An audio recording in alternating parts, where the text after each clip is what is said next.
Bon, je veux d'abord vous remercier de m'avoir invité, et spécialement Augustin qui préside CAREPS, puisque je trouve que c'est une belle aventure que cette association. Moi, j'ai toujours travaillé de manière interdisciplinaire. Je vais d'ailleurs dire un petit peu d'où je parle en quelques mots pour commencer. Alors bon, j'étais économiste, mais vous savez, les économistes, aujourd'hui, on a l'impression qu'il n'y a plus qu'une seule tendance, mais c'est malheureux. Mais c'est quand même d'abord, on appelait ça l'économie politique, avant que ça s'appelle les sciences économiques.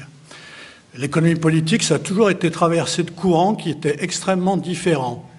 Aujourd'hui, le courant marxiste, on n'ose même plus dire que ça existe, ou que ça a existé, mais c'était très très fort, très présent même dans les universités et la recherche. Et bon, il y a d'autres courants qui l'ont emporté, notamment ceux qu'on appelle les marginalistes, les néoclassiques, ou plus vulgairement, en termes plus de sciences politiques, les libéraux aujourd'hui. Bon, moi, je suis plutôt partisan de ce qu'on appelle l'hétérodoxie en économie, c'est-à-dire penchant peut-être plus sur des courants qui ont disparu, mais quand même souvent à ce qui est aussi la configuration actuelle des questions que pose la réalité économique et qui n'étaient pas forcément toutes abordées au XIXe siècle. Bon, j'ai aussi beaucoup souhaité, dès mes études, j'ai fait un double cursus, d'abord pour gagner ma vie, donc je ne pouvais pas faire que Sciences Éco pour gagner ma vie, donc j'ai passé un concours qui m'a permis de devenir aussi, j'ai passé une agrégation de gestion et non pas d'économie, pour pouvoir être payé comme élève professeur d'une école normale supérieure, mais je n'ai jamais regretté ça, parce que le danger quand on reste dans les hautes sphères de l'économie politique, c'est qu'on ne met pas les mains dans le cambouis, et que parfois aller regarder concrètement comment ça se passe dans des organisations, pour la mise en œuvre de ce qui est décidé du point de vue d'objectifs économiques, ça permet de remonter aux questions fondamentales en les voyant autrement. Donc le bottom-up, comme on dit parfois, c'est aussi important que la vision d'en haut. Alors j'ai fait ça et puis surtout j'ai toujours été donc très engagé, militant. J'ai travaillé, j'ai quitté l'université à une époque pour démarrer dans le cadre des lois Auroux, une grosse structure dont je tairai le nom, surtout que je suis plus forcément en accord avec ce qu'elle est devenue, mais qui travaillait comme conseil économique, social et financier dans le cadre des missions confiées par les gros comités de groupe ou d'entreprise pour la conduite des restructurations. Bon, la direction de l'entreprise étant obligée d'accepter le choix que faisait la majorité d'un comité de groupe ou d'entreprise et qui a fait que les syndicats s'étaient dotés d'un certain nombre de cabinets inscrits à l'ordre des experts comptables, mais travaillant en fait sur le conseil économique, social, financier, donc le conseil large de comment penser une organisation, la question de l'emploi, des effectifs, quand on les supprimait avec toutes ces restructurations qui ont éclaté dans les années 80. Et puis par ailleurs, il se trouve que lié à tout ça, j'ai travaillé avec des gens qui sont plus proches de vos domaines, donc notamment avec quelqu'un qui s'appelle Yves Clos, qui est psychologue du travail. J'ai travaillé aussi beaucoup pendant une époque, pendant 1 an à plein temps pratiquement, pour préparer le congrès de médecine du travail de 1998, dont le thème était travail et santé mentale. Et c'est l'équipe de Christophe Dejour qui avait été chargée de préparer le rapport. Et c'est des rapports qui sont publiés dans l'Archive des maladies professionnelles. Bon, donc sur ce rapport, on avait travaillé à 4 personnes. Il y avait aussi Philippe Davzy, qui était médecin du travail. Bon, et ça m'a passionné. Donc voilà, c'est un peu de là dont je vais parler. Puis j'ajouterai que maintenant je suis à la retraite, mais que je suis président d'une agence immobilière, mais à vocation sociale. Donc c'est une agence qui est celle d'une association. Je peux citer son nom. Je voudrais pas toujours d'ailleurs que... Si j'aborde quelques problèmes qui existent aussi dans ces milieux-là, économiques, associatifs, mais j'en ferai état parce que ces problèmes de la logique économique qui pèsent sur le travail social n'existent pas que dans les horribles institutions pénétrées par le management qui vient de la sphère privée. Ça existe aussi dans des milieux associatifs comme celle-ci, où je suis donc président de cette agence immobilière, qui a 600 logements en diffus, pour du logement très social, avec des loyers inférieurs à ceux des HLM, où nous accueillons des gens de la rue ou des gens qui sont tout simplement à 600 € par mois pour vivre et qui ne peuvent pas se loger même en HLM. Et également maintenant, on en est à un accueil de 130 réfugiés syriens, sachant qu'on s'est engagé normalement à en accueillir 350 dans le cadre du plan du ministère de l'Intérieur, quand Hollande avait négocié tout ça avec Merkel. Donc c'est une expérience pour moi intéressante parce qu'on a quand même 40 salariés, 2000 personnes qui sont logées. Et la contrainte économique, il ne faut pas se raconter d'histoire, elle est fortement là. Et pour bien faire leur travail, moi je défends le point de vue que les travailleurs sociaux, puisqu'on a beaucoup d'assistantes sociales et d'éducateurs spécialisés qui encadrent les personnes qu'on loge, pour bien faire leur travail, elles ont besoin de points de repère qui sont aussi des points de repère qu'il faudrait peut-être que la logique de gestion, mais peut-être une autre que celle qui domine, leur apporte. Donc je vais essayer d'expliquer tout ça. Alors comment, d'abord, j'ai compris la demande qui m'avait été faite par Careps, parce que c'était pas si évident que ça pour moi au départ. Donc il y avait bien, dès le début, c'est le petit paragraphe qui terminait la présentation de la journée, on disait « au sein de nos institutions ». Pour moi, en tant qu'économiste, je voudrais tout de suite dire que pour moi, une institution, c'est une organisation comme une autre. Bien sûr, une institution, c'est parce qu'il y a des règles, il y a beaucoup d'éthique professionnelle dans vos domaines, et puis il y a aussi surtout beaucoup de présence de la loi et de la puissance publique pour organiser tout ça. C'est pas la même chose que Schneider Electric, ou que la Régie Renault qui est devenue privée. Mais quand même, c'est quand même des organisations. Donc il y a des gens qui travaillent, et qui ne travaillent pas comme de purs individus indépendants, comme Robinson Crusoe sur son île, quoi.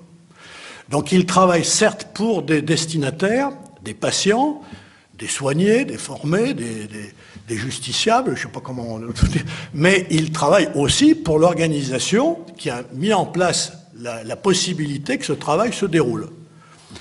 Donc je pense qu'il faut bien prendre la mesure de tout ça, et j'y reviendrai. Donc des critères d'évaluation, c'est inévitable. Et de ce point de vue-là, moi, je ne suis pas d'accord pour dire que le chiffre, la logique du chiffre, est forcément incompatible avec l'humain.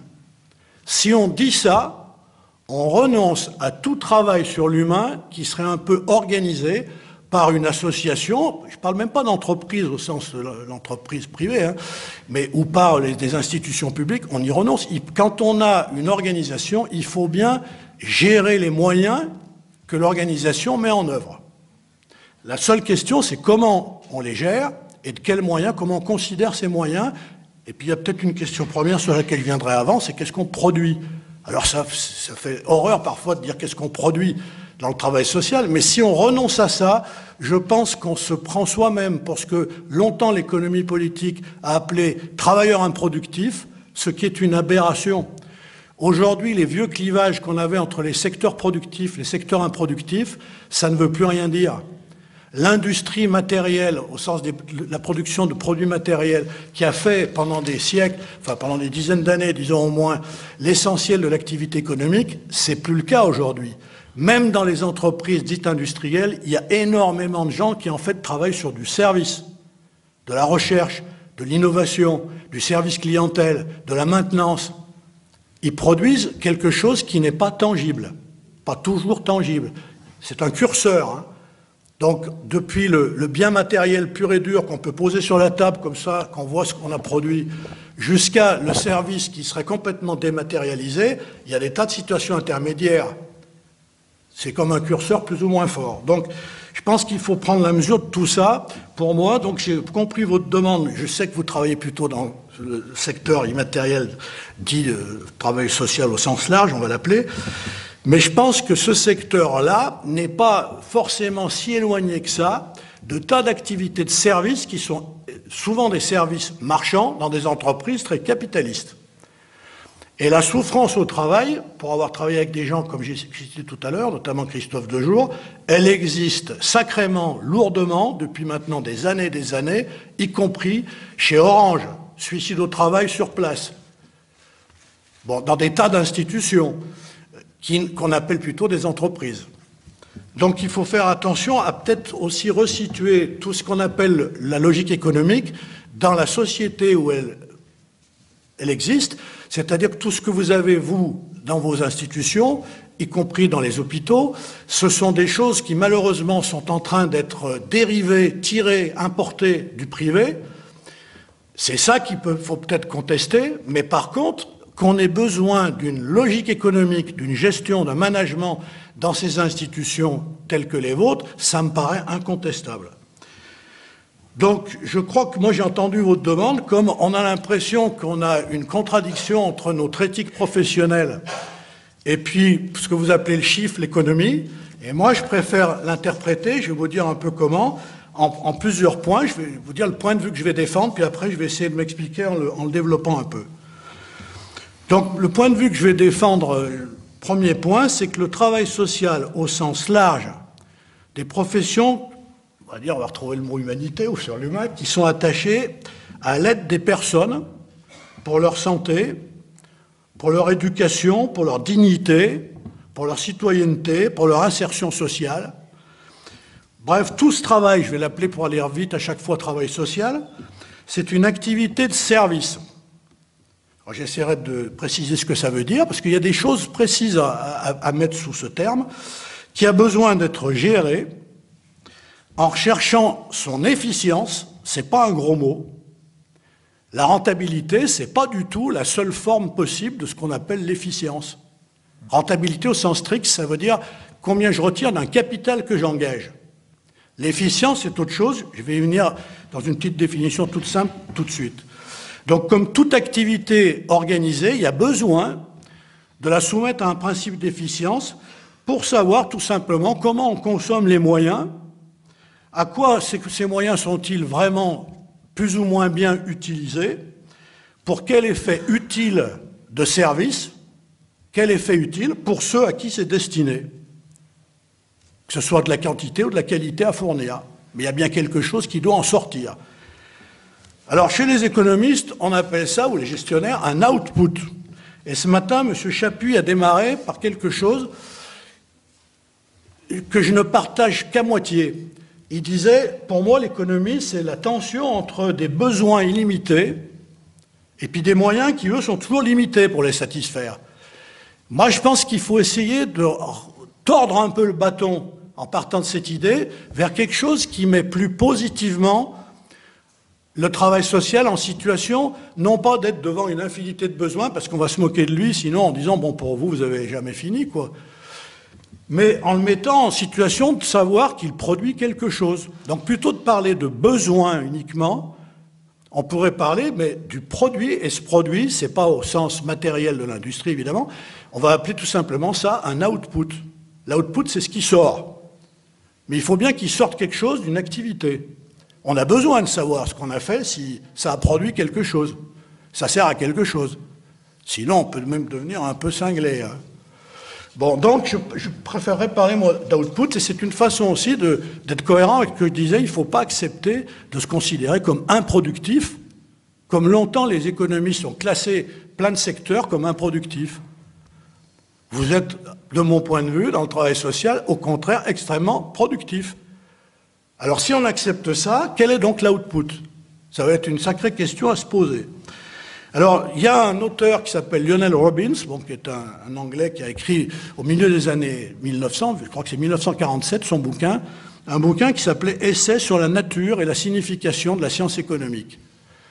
Et dans ce bouquin, il dit mais l'économie, c'est finalement essayer d'examiner comment les actes humains, sous-entendu organisés quand même, hein, sinon, comment ils doivent remplir un principe de rationalité, qu'on va appeler la rationalité économique.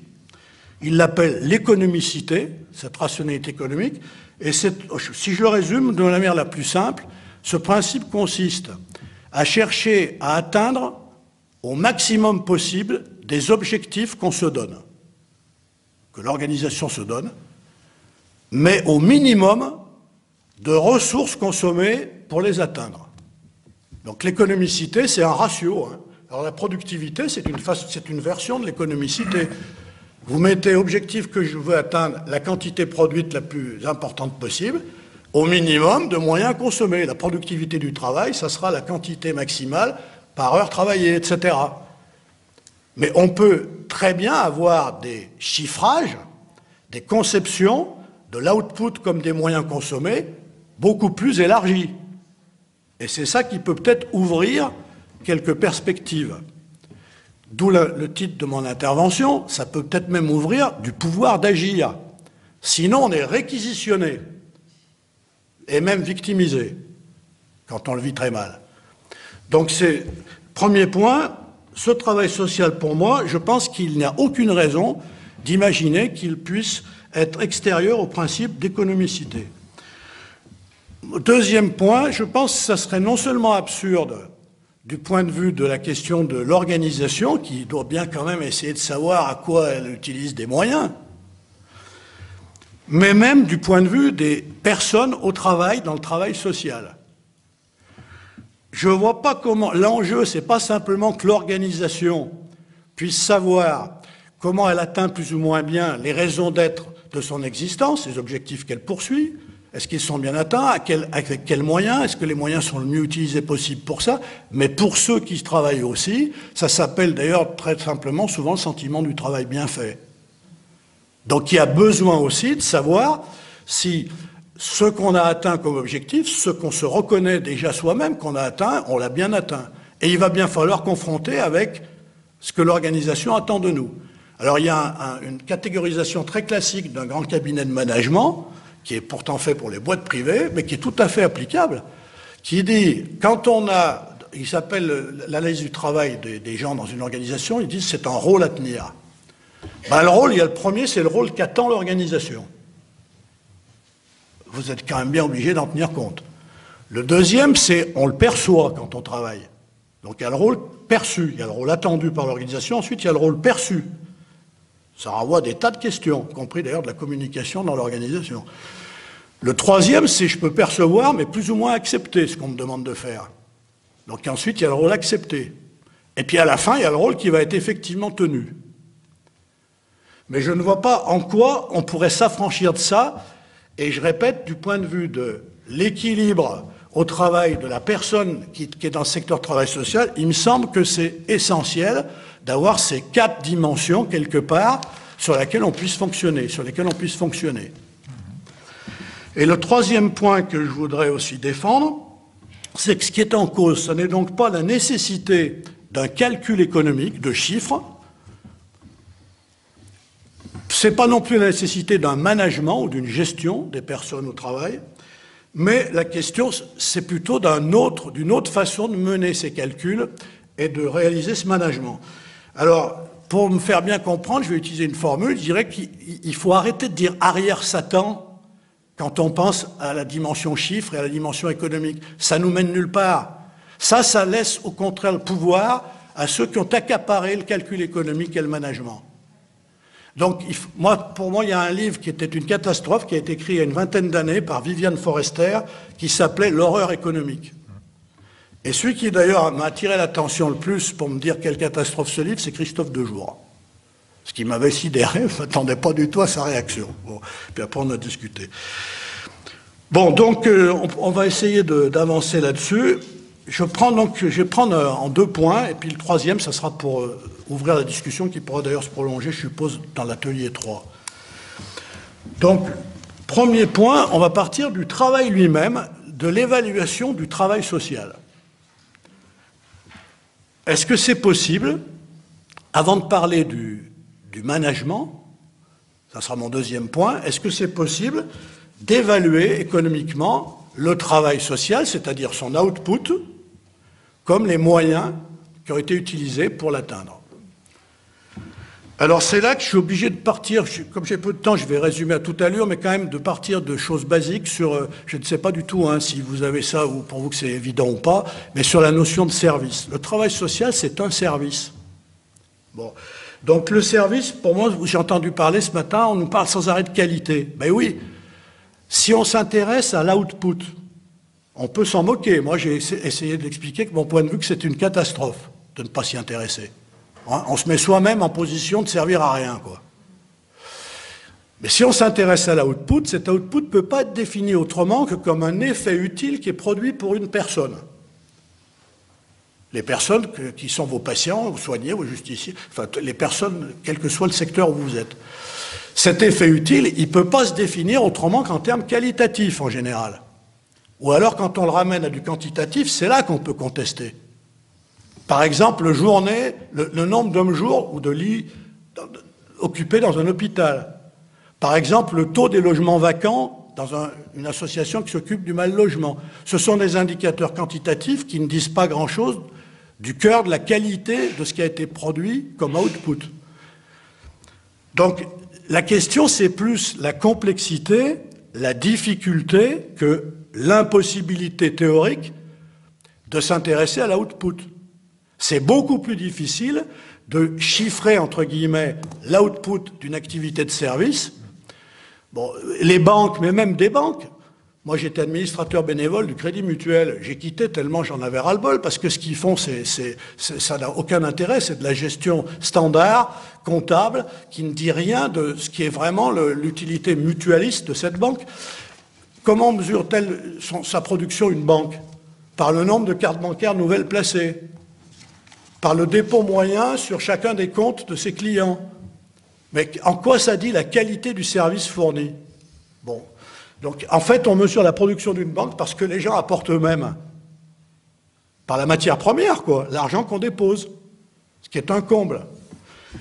Mais donc, il faut beaucoup plus contester le calcul qui est univoque, qui a été tiré de la comptabilité la plus simple, qui est celle des entreprises industrielles sur lesquelles sont nés le capitalisme.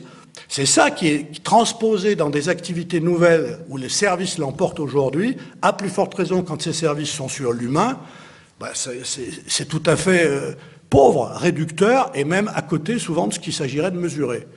Mais ce n'est pas la question même de vouloir mesurer qui, de mon point de vue, doit être mise en cause. Par ailleurs, non seulement il s'agirait de mesurer un effet qualitatif, mais cet effet, il est coproduit. On n'a jamais vu un malade pouvoir guérir contre sa volonté. Donc, on sait bien que le service, c'est une coproduction entre le destinataire et le fournisseur, entre guillemets. S'il n'y a pas de relation pédagogique entre moi et vous en ce moment, même si vous n'êtes pas des élèves jeunes en formation, s'il n'y a pas, je ne sers à rien. Donc, vous êtes en train de coproduire ce que j'essaye de produire. Bon, etc. Donc le service est toujours coproduit. C'est compliqué, du coup, de mesurer cet output. Troisième caractéristique, c'est tout à fait aléatoire. Moi, j'ai plein d'exemples, mais il ne faut pas que je sois trop long, je pourrais vous donner dans la discussion si vous voulez. C'est-à-dire qu'en fait, on n'est jamais sûr, même si on fait des cahiers des charges, pour dire à un client ou à un usager, quel que ce soit du commercial, du secteur public ou autre, ce qu'on va essayer de lui fournir, on n'est jamais sûr d'y arriver. Y compris parce que c'est coproduit. Mais pas que. Bon, ça va, selon le moment où on évalue ce qu'on a produit, on ne mesure pas la même chose. Vous faites des enquêtes, j'ai vu, vous allez faire des enquêtes sur l'intérêt des conférences, etc., comme on le faisait nous à l'université à la fin dans mon master. Mais si vous posez les mêmes critères d'évaluation à la fin d'un trimestre, à la fin de l'année, 5 ans après, grâce à l'association des diplômés, sur les mêmes cours et les mêmes formations, vous n'avez pas les mêmes évaluations. Pour des raisons évidentes. Donc, c'est ça qui fait la complexité des calculs économiques appliqués pour savoir ce qu'on a produit dans les activités de service. Donc, je répète, à plus forte raison quand on travaille sur l'humain. Maintenant, si on vient sur le travail, les moyens, ce coup-là, hein, le dénominateur du principe d'économicité, c'est pas simple non plus à évaluer. Le travail et les ressources humaines. Alors on parle aujourd'hui beaucoup d'évaluer les compétences, avec force d'entretien d'évaluation pour ça. Je vais y venir sur l'aspect management. Mais qu'est-ce qu'on évalue? Le travail, souvent, ça n'est évalué que par son coût monétaire et par le temps d'horloge passé. Je dis bien le temps d'horloge. Moi, j'ai fait une thèse de doctorat en économie sur l'intensité du travail, pour critiquer tout ça, justement. Mais ça n'a rien à voir. Une heure travaillée intensément, et il faut voir ce qu'on met sous intensément, et une heure travaillée, hyper cool en jouant aux cartes. Ça existe parfois. Hein. Donc, voilà, on ne mesure pas grand-chose. Alors tout ça, ça veut dire que le contrôle de gestion qu'on fait, c'est souvent, moi j'appelle ça, si j'avais un tableau, j'écrirais contrôle avec le début de comptabilité pour con. C-O-M-P, troll. C-O-M-P-T, même, comptable, c'est pas du contrôle au sens de piloter, c'est de la comptabilité qui joue le rôle de contrôle de gestion. Parce qu'on ramène tout à des chiffres monétaires ou quantitatifs. Bon, alors, en même temps, ces évaluations, je répète, on en a quand même besoin à un moment donné. Il faut bien gérer. Donc, on verra, il y a des questions à se poser. Là, c'est juste plus une introduction qu'autre chose. C'est pas moi qui vous apportais les recettes miracles maintenant. Maintenant, posons-nous les mêmes questions sur non plus les évaluations, le calcul, l'aspect chiffre, mais sur le management. Alors, pour faire le lien, je dirais d'ailleurs que vous avez dû vous en rendre compte, moi, je ne m'inscris pas, là, en discutant des évaluations économiques, dans une discussion des budgets. Vous êtes dans des institutions qui fonctionnent beaucoup sur des budgets, qui ne se posent pas, du coup, la question de l'output. Vous avez des moyens alloués, et puis il faut faire avec. Et puis après, on va vous dire, ah ben oui, mais vous avez trop de files d'attente pour les dossiers au tribunal, et là, on va commencer à se dire, non pas l'output sur le service vraiment qu'on fournit, mais on va ramener ça à des quantités. Nombre de dossiers, la durée moyenne de dossiers en attente, ou des choses comme ça. Mais on a quand même besoin de ces évaluations, encore plus si on veut mesurer, je répète, selon ce principe d'économicité, est-ce qu'on est efficient, c'est-à-dire quel service on a bien fourni, en consommant combien de moyens. Bon. Alors maintenant, on comprend bien qu'il va falloir quand même beaucoup utiliser plus du management, de la gestion au sens du management, que de la gestion au sens comptable. D'où le deuxième point. Et là-dessus, je dirais que c'est aussi difficile, puisque dans vos métiers, on peut dire que la matière première de votre activité, c'est quelqu'un qui s'appelle Philippe Zarifian, qui est sociologue, disait en fait la matière première de l'activité, c'est de l'événement. Votre matière première, c'est pas du métal, quoi. Hein. C'est même pas une personne comme ça, c'est de l'événement qui l'amène devant vous. Ou une longue liste d'événements d'avant. Mais c'est toujours, la matière première, c'est un événement. Donc, l'output à produire, quand il s'agit de partir d'un événement qui amène quelque chose, il est encore moins tangible, quoi. Hein. Il faut des fois même se demander de quoi il s'agit avant de savoir ce qu'on va produire. Je suis face à quelle chose qui m'amène quelqu'un en face de moi. Quel événement s'est produit? Bon. Donc, on sent bien que la singularité qui a été évoquée ce matin, elle est obligatoirement présente dans tout travail social. Parce que chaque événement, on ne peut pas le prédire d'avance et on ne peut pas le catégoriser non plus, même si on cherche à le faire de plus en plus, pour des raisons de ramener ça à du standard comptable. N'empêche qu'au départ, on ne peut pas. Donc, qu'est-ce qui s'est passé massivement? C'est qu'on a vu se développer, ça a été également évoqué tout à l'heure, le management par objectif. Autrement dit, l'époque du taylorisme, qui était celle surtout de l'industrie, on voulait prescrire aux gens le détail de tout leur mode opératoire, ce qu'ils avaient à faire. Aujourd'hui, les organisations, elles cherchent surtout à manager les gens par objectif, c'est-à-dire à leur dire, voilà ce qu'on attend de vous. On fera d'ailleurs les entretiens annuels d'évaluation pour voir le degré d'atteinte de vos objectifs. Maintenant, démerdez-vous. Et dans le démerdez-vous, on va leur dire qu'il faut qu'ils soient compétents. Et donc, on va faire quand même de l'évaluation de compétences. Mais on sent bien qu'on est sur des moyens qui sont quand même eux-mêmes beaucoup moins tangibles. Alors, je vais citer des exemples. Alors, je dirais, avant de citer ces exemples, d'ailleurs, que ça renverse complètement. C'est aussi pour moi une des sources de tension majeure au travail aujourd'hui, qui explique ce qu'on appelle les risques psychosociaux. Yves Clos déteste d'ailleurs ce terme, hein. Enfin, les atteintes à l'équilibre, à la santé mentale dans le travail, on va dire, pour dire vite. Bon, on est dans un phénomène que quelqu'un, que je vais vous citer, a appelé un formidable renversement de la charge de la preuve. Ce quelqu'un, c'est d'ailleurs un économiste qui s'appelle Daniel Cohen, qui était un normalien, qui est prof à Paris, et qui a publié en janvier 2000 dans la revue Esprit un article qui s'appelait la polyvalence, un article sur la polyvalence dans le travail. Et je vous cite ce qu'il dit sur ce formidable changement qui s'est opéré avec cette logique du service, ce management par objectif qui s'est déroulé de plus en plus. Il dit « Ce n'est plus à l'entreprise de surveiller les ouvriers », parce que je vous répète, ça peine y compris l'industrie, la logique de service, hein, la qualité, les ISO 9002, etc., que tous les gens doivent tenir à leur poste. Donc ce n'est plus à l'entreprise de surveiller les ouvriers, ce sont aux ouvriers de démontrer à l'entreprise qu'ils ont bien fait leur tâche. Vous allez rendre compte dans l'entretien, y compris d'évaluation. Pour le dire comme Jean Baudrillard, autre sociologue, l'individu aujourd'hui est moins aliéné par le fait qu'on sait tout de lui, ce que le tayloriste voulait savoir, que par le fait qu'on le sollicite de tout savoir sur lui-même. Bon, moi je pense que je ne commande pas parce qu'il faut que je ne sois pas trop long, mais les professionnels eux-mêmes, quelque part, ils peuvent y trouver, ouais, ils peuvent y trouver leur compte. Je pense, alors est-ce que c'est une liberté ou est-ce que c'est un piège?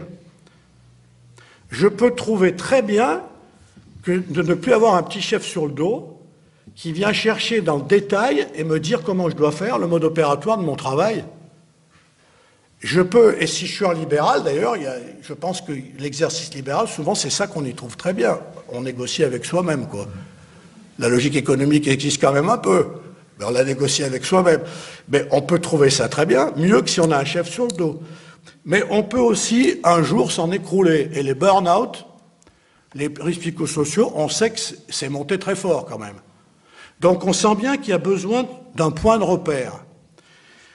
Donc le problème, c'est qu'on demande aux gens aujourd'hui, en gros, il y avait un DRH dans une multinationale que je ne citerai pas, de la région grenobloise, qui me disait finalement, nous, aujourd'hui, on dit aux salariés, écoutez, votre compétence, c'est de savoir vous débrouiller sur des objectifs de travail qu'on ne sait pas bien vous calibrer. Eh bien, je pense que ça résume très bien la chose, hein. Et on va quand même pour pouvoir les évaluer, il faut quand même qu'on trouve des critères. Donc on ne sait pas bien approcher leur travail, eh bien on va quand même trouver des critères. Et ces critères sont de plus en plus des ressources de comportement. Donc il y a des compétences évidemment en termes de, y compris les diplômes jouent encore un rôle minimal à l'embauche.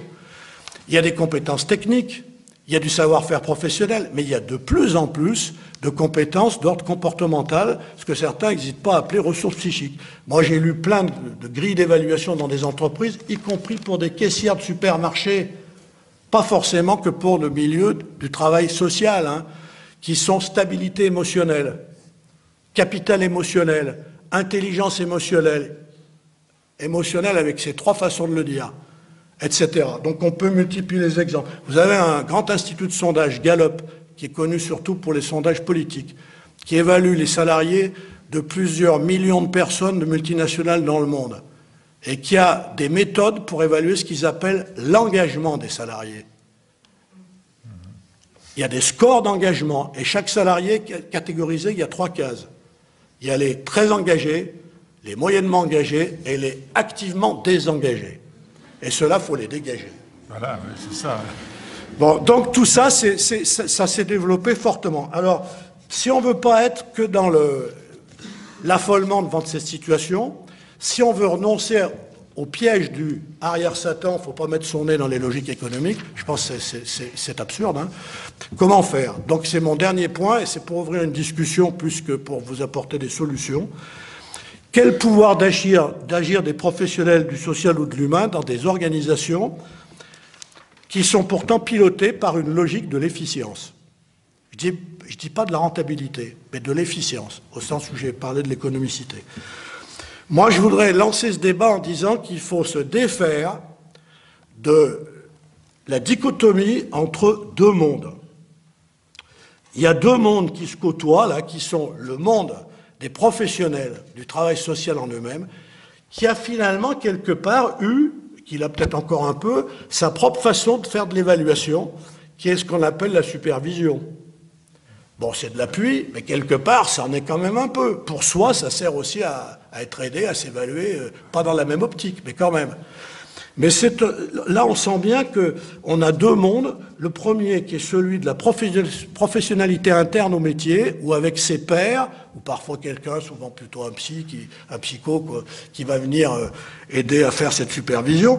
Mais on travaille sur les difficultés qu'on a pu avoir dans son travail, comment on s'en est sorti, ou au contraire, une expérience parfois qui peut être peut-être aussi positive. Il y a un échange interne qui est propre à son identité professionnelle, à son éthique, à sa technicité, à ses méthodes, à ses processus, mais de son métier propre, entre soi, j'allais dire. Mais ça, c'est pas le problème de l'organisation, c'est le problème d'une partie de l'organisation qui sont les travailleurs sociaux, qui sont du même métier. L'organisation, elle a un autre problème, c'est le management, dont j'ai parlé, et sa logique économique et gestionnaire. Et elle ne peut pas avoir la même vision de l'évaluation que ce qu'il pourrait y avoir lié au processus de supervision. Eh bien, ces deux mondes, ou bien ils continuent à s'ignorer, et je pense qu'on va dans le mur, parce que je ne pense pas que ça sera le monde de la supervision qui va gagner, ou bien ils se confrontent, mais confrontent au sens de la dispute au sens étymologique, hein. C'est-à-dire on examine, on discute, on met tout sur la table, et on y va. Je terminerai avec ça. Dans l'association où je suis depuis maintenant 4 ans, on est en plein dans ce problème. Cette association a été créée il y a 30 ans. C'est laïque, mais on est partenaire de la Fondation de l'Abbé Pierre. Créée il y a 30 ans par des gens... Bon, la gouvernance, c'est tous des gens comme moi, qui sont la plupart retraités, qui étaient universitaires, maires de grandes villes, etc., confrontés à tout ça, anciens responsables de HLM, travailleurs sociaux. Et puis on a 40 salariés. Et on a le monde de la gouvernance, le nôtre. Et nous, il faut qu'on fasse avec le budget. Mais ce n'est pas un budget uniquement d'institution. On a des loyers qui sont payés par les locataires, même s'ils ont des APL. Donc il faut qu'on fasse avec tout ça. On a de l'argent à avancer aux réfugiés syriens qui arrivent, parce qu'il faut au moins 3-4 mois, même s'ils ont été triés par l'OFPRAM sur place dans des camps en Turquie, au Liban, essentiellement, ou en Jordanie, il faut au moins 3 mois pour qu'ils aient le moindre sou. Donc il faut qu'on gère tout ça. Et puis on a des travailleurs sociaux, éducatrices spécialisées, assistantes sociales, beaucoup plus que les gens qui font la maintenance ou le secrétariat, qui elles sont finalement plus à l'aise avec la logique économique, qui craquent. Et on a 3 personnes, surtout 2, qui sont en arrêt maladie longue durée actuellement, sur un effectif d'une dizaine, mettons, de la catégorie concernée, ce qui est donc énorme. Bon, eh ben, on n'est pas des affreux capitalistes, on n'est pas des comptables, mais on a une logique économique à tenir. On n'est pas non plus d'une institution qui a un budget public. Donc on est en plein là-dedans. Il y a une seule façon de faire, c'est des groupes de travail, des comités de pilotage qui mêlent les deux mondes et qui confrontent. Et si on ne les fait pas, on n'avance sur rien du tout. Voilà. Donc c'est un appel à ouvrir le débat sur, au lieu d'opposer ces deux mondes, est-ce qu'on est capable d'en faire une dispute ?